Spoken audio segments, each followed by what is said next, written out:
অনেকেই অলসভাবে সময় কাটাতে পছন্দ করেন, আর এই অলসতা এক সময় অভ্যাসে পরিণত হয়।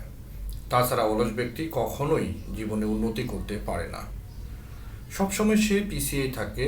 কিন্তু এখন চিকিৎসকরা বলছেন অলসতা সবসময় ইচ্ছাকৃত নয়। অনেক সময় এটি হতে পারে এক ধরনের মানসিক সমস্যা বা অসুস্থতা।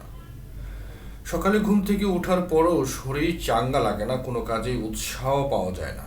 দিনভর শুয়ে বসে অলস সময় কাটানোর ইচ্ছা জেগে বসেছে। এমন সমস্যায় ভুগছেন অনেকেই। কারণ এই ব্যস্ত সময়ে 2 মিনিট বসে থাকার জো নেই, অথচ এর মধ্যে শরীর ও মন জুড়ে পাহাড় সমক্লান্তি।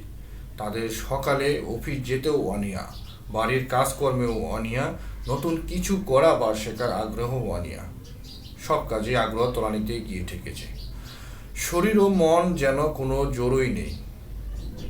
এসব কেবল প্রতিদিনের জীবনযাপনে কিছু খারাপ অভ্যাসের কারণেই হয় তা কিন্তু নয়, বরং এই আলসেমির নেপথ্যে রয়েছে বড় কারণ। আর এই সমস্যার সমাধানও দিচ্ছে 2 ভিটামিন।